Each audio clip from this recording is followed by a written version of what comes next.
right, we have receivers coach Bilal Marshall. Questions for Bilal? Greg Martin. So, Bilal, you don't go back quite as far as Blaine, but you obviously have a history here as well. So just walk us through the coming back, the hiring process with you, and getting comfortable again back here. Yeah, it's been awesome. I mean, quite honestly, it's like I never left. I mean, it literally was about 11 months since I was gone the last time, and you really feel like not much has changed since then. It was awesome when Coach Brown called me. It's kind of surreal because he called me and I was like, "Yeah, what's going on here, Coach?" And then we had a good conversation about some things that he was thinking about doing, and he brought me in here and basically, I interviewed for the job, and he called me around right after Christmas and said, "Hey, it's yours. I need you here on this day, and let's go." And quite honestly, it was like I said, like I wasn't gone that long, so everything was seamless when I came back in. And my first day here, nobody was here to let me in the door, and I know a little secret interest to get in. So that definitely does help. Being around these guys that you're so familiar with, you know what they're thinking, you know the same language that everybody's talking. So it really was effortlessly that I was able to fit right back in. You had your own room last year. So how much does that help in your growth that, okay, you're coming in here, you've been the position coach before, now you can just seamlessly move into that? Yeah, it was very critical that I was able to do that because now it's all on you. What happens in that room? There's nobody else that's responsible for that room other than you. And luckily, I've had a great mentor in Jerry Parker and Neil Brown to show me the way. So Neil knows exactly. I know exactly what Neil wants. I know exactly what he's looking for. And he knows what I bring to the table. He knows what I'm teaching, and he trusts me to be able to go out there and do it. It's kind of a continuation because you missed the year that Graham was here coordinating the offense, so it's kind of picking up right where you left off, right? A little Yeah, bit. it is interesting, and obviously, with Coach Brown and Chad being here, like I said, I know what they think. I know the things that they're talking about. And when we start speaking about certain things on offense, you're right. It's like picking up right where we left off, which really is awesome because when you go to different places and new places, hey, you got to understand what everybody's talking about. Hey, what does that mean? Because there are certain little nuances that people start to speak, coaches start to speak, and it's just a completely different language. But coming back here, it's all the same thing, which is great. So you've only been gone a year, but a lot of new receivers in that room since you left. So give us your thoughts on from Devin Carter all the way down through. Yeah, well, I want to say this first. I recruited Jeremiah Aaron and Cortez Braham before I left, so they knew exactly who I was before I came back. And Preston Fox, Grayson Malisevis, Craig James Cole, all those guys have been there since I've been here. And obviously we got a couple young guys that are here now. And then Rodney Gallagher be here in the fall, and he knows exactly who I am. I was part of the recruiting process before I left with him as well. And then Traylon Ray will be here, and we've got a great relationship already, being that we're both from the state of Florida, so we just kind of hit it off really quickly. But all these guys have been great, and they've come to work every day hungry, ready to work because they got something to prove, and they want to prove something. Devin Carter got here and ingratiated himself really well with the players. They all hang out with each other all the time. He's very vocal. He's going to be a leader this fall, and I believe so. Great personality, great guy all around. And for those that don't know, his mom is from the state of West Virginia, so it's like a homecoming for him as well. You got Cortez Braham. Cortez looking to make a big step this fall, and he's taking the necessary steps along with Jeremiah Aaron. Preston Fox, CJ Cole, all those guys are taking the necessary steps. And this isn't going to be a finished product by no means in the spring. Hey, we're just building, we're just setting the building blocks right now for what we're going to do in the fall. And around September 2nd, we'll be ready to roll. What does it speak to having Devin Carter? Because obviously there's tons of turnover in this receiver room. You were here, but you're coming back, and you just mentioned him being a vocal leader.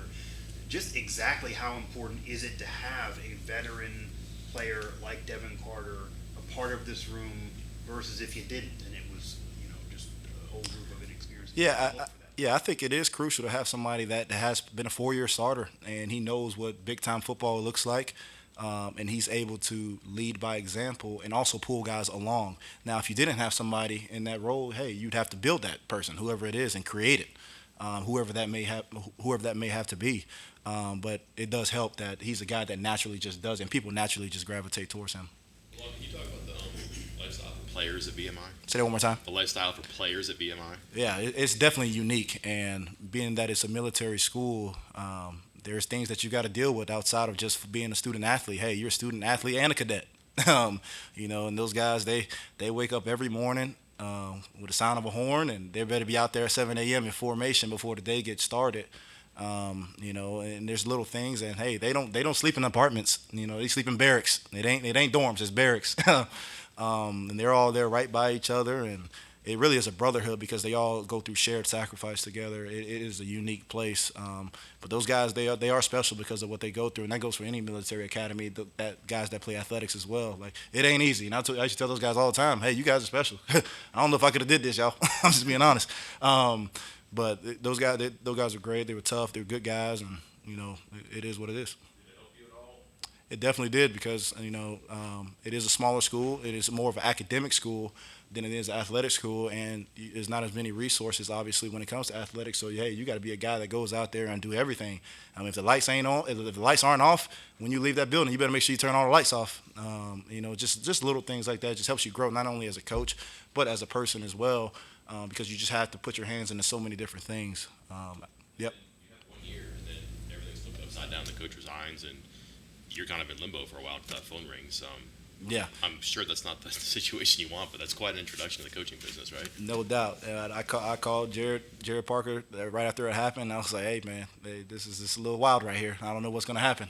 First year coaching. But he said, hey, everything's going to work out. And I called Coach Brown, too. Coach Brown said, hey, it'll be just fine. Work it out. And it did work out. We all ended up getting retained. And luckily, I got a phone call from Neil Brown. Does it help that you and Blaine are kind of coming in a similar circumstance? You both got familiarity with the program, a little bit of crossover between your positions. You can, work pass catching drills, things like that together. Does all that help, do you think? You've hit the ground running a little better? Yeah, I think it helps us both because, there'll be some things when Blaine gets here and he said, hey, what does this mean? I'm able to explain it to him. And he'll lean on me for certain things. I'll lean on him for certain things. And he's been a great resource here, just being that he is blue and gold, right? He is WVU. And I joke with him all the time, like, hey, we'll go out to dinner sometimes and we'll see somebody, oh, my God, Blaine. Wow, I remember when you were 5 years old, man, or however old you were. We just all constant laughter, just always messing with him about it. But working with Blaine is awesome. We work together really well. We lean on each other. It's not like we're stepping on each other's toes. We genuinely work together because we are on the perimeter together sometimes when we're playing 11 personnel, wideouts, and tight ends out there. So we got to be on the same page. And I tell them, hey, we're married when we're out there. We got to work together. We're married. Well, do you take it as a compliment the fact that you're being put into you're an inexperienced coach, your second year, full-time coach, being put into a room that is full of inexperienced players? I mean, they're putting in your hands players that need to be molded. Do you take that as a compliment, and does it help you the fact that you are young and are new in the game? I take it as a compliment, but I also take it with a great respect, because Coach Brown didn't have to give me this opportunity, and he did. And that tells me that he trusts me, and he knows what I bring to the table. So every morning that I wake up, I make sure I know I'm here to make him right in every facet, because I know what this responsibility means. I know what this role means to him, and he's a former wideout. So hey, he knows what he wants, and I better make sure he does exactly what he wants, and I will, because I know exactly what he wants. Did he talk to you about that? Hey, I've had wide receiver coaches. You know me. You're familiar with how I coach. Was that important to him when he talked to you about that, about having some carryover? That was a part of it. I wouldn't say that was the full thing. That was a part of it, but ultimately it came down to, while I was here and the work that I did under him and with him, that he trusts me to be able to do the job. Going back to the cadets, how much different is it treating them as players versus here? Or, when you were here before going down there, and then that big change because they have so much on their plate. Do you have to treat everybody differently? Do they want to be treated differently? I have no idea. Yeah, I told the guys I'm not going to treat them any other way. When they come out on this grass, it's football time, and you're not going to be treated lightly just because you've had a long day and maybe you had to do some exercises in the morning with the cadets. Because hey, if you want to be good, this is what it's going to take. And we didn't treat them any differently when they touched the grass. They didn't want to be treated differently either. So what's your personality as a coach? Would you describe yourself fiery? What would you? Well, if you watch me on that field, I'm always on go, and I want to have fun. I make no mistake about that. Especially at wideout, that's when we're at our best. It's when we're having fun and when we're loose. We're uptight, we don't play well. That's just a fact. So my personality, my energy is going to bleed into what they do. If I come in here sour, uptight all the time, they're going to be sour, uptight all the time. So I want them to be loose. I want them to have fun. But at the end of the day, hey, we do have a job to get done. So there is a place and time and place for everything. But ultimately, I am a guy with a lot of juice. Yes, I am. Even though the offense is going to be run heavy this year, Neil and Chad have said that.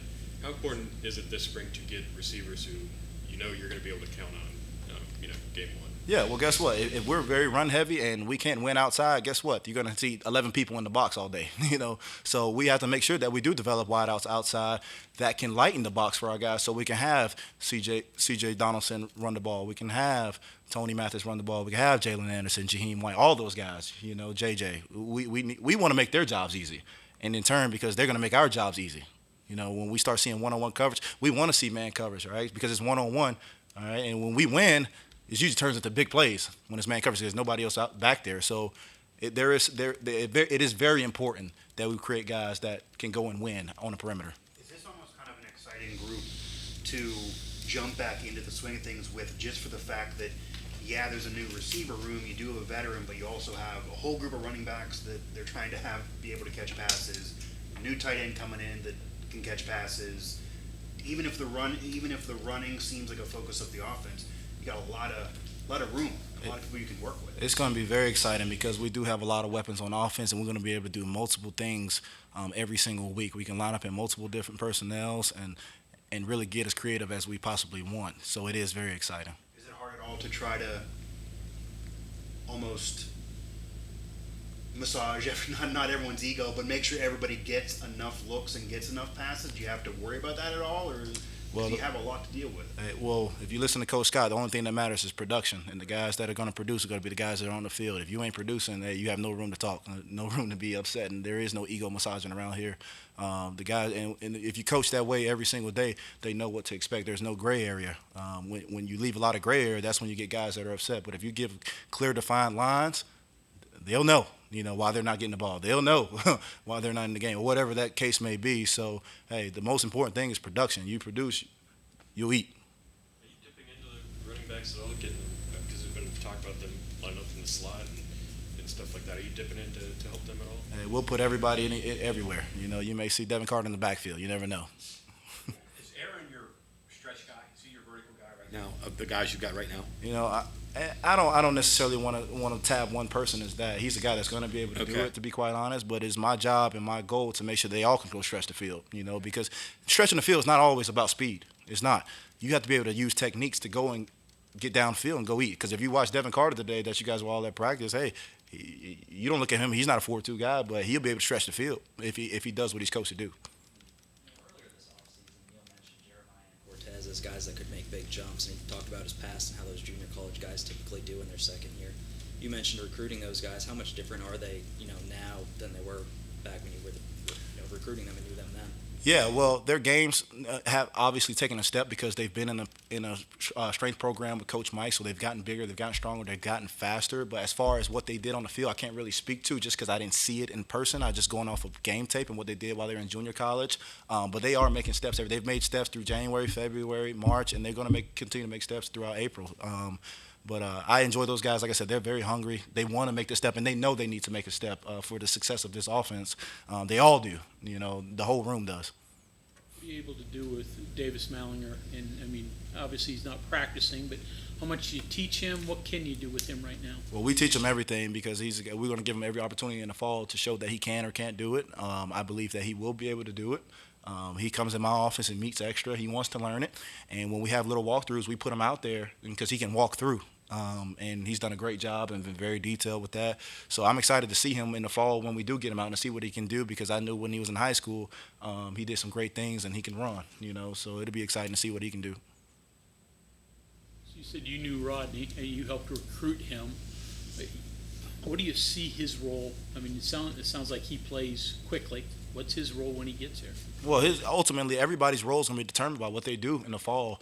But it is my goal to make sure that all freshmen are ready, all sophomores are ready, juniors and seniors, and the best guys will play ultimately. But he's a guy that's going to be twitchy, he has really good ball skills, and he's going to know how to get open. And at the end of the day, hey, how fast can he pick up the playbook is what's going to determine can he play or not. And it's my job to make sure that he can. It's not going to be it's not going to be my fault that he doesn't play. You know what I mean? So it's my job to get him ready as much as I possibly can, and it's going to be up to him to how much he can pick up. And he's the guy. As soon as basketball ended, he called me. All right, coach, I'm ready. Let's go. It's football time. And Traylon Ray did the same thing. Now he's in baseball right now, but both of those guys are eager to learn. They know they want to come in and they want to play early, and you should. I don't want a guy to come in here and not want to play early. Like, what is that? Everybody should want to get on the field. Like, sometimes I'm out there, I want to get on the field, and those type of guys that we want. But I am excited for him to get here. He's excited to be here, and it's my job to get him ready. Bilal, were you always going to be a coach after you were a player? Or did you have something else you were doing? So I'll take you back to 2016 was when I was done playing when I was at Purdue. That was my last year at Purdue. And I have this tweet on my phone because, as you guys know, Jared Parker was the interim head coach my senior year, and I played for him. And there's a quote that popped up on my Twitter. Somebody tagged me, and somebody like Angelica tagged me, and it was like, hey, Bilal Marshall needs to coach when he's done playing. And it popped up on my phone. I still have it screenshotted on my phone, like to this day, and I can show you guys afterwards if you want me to. But I was done in 2017. I went to Canada for a little bit. And then I came home. I had to figure out what life was. I didn't know what I wanted to do. I went back to Miami. My now wife was there back home. We were high school sweethearts. And started working in sales. And I was selling floors, like literally carpet, wood, and tile. That's what I was doing. I was riding all over South Florida, making sales, and I was doing really well. And I moved up to sales manager. I was a sales manager at 24, killing it. And I went to visit Jared while he was at Duke in 2018. Me and the other three seniors that graduated with me.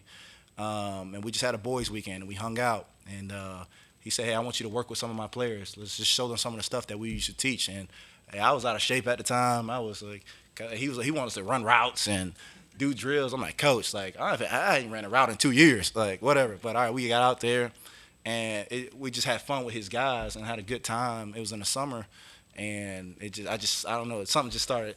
I don't know, I just started itching. I was like, something's off, and I gave him a call and I said, Coach, I think I want to coach. And he said, it's about damn time. That's exactly what he said. And he took me through the process of what to do. And obviously, I coached high school in 2019 at Champagnat Catholic. We won a state title. And then he got office coordinator job up in 2020. And I came up here with him. And the rest is history.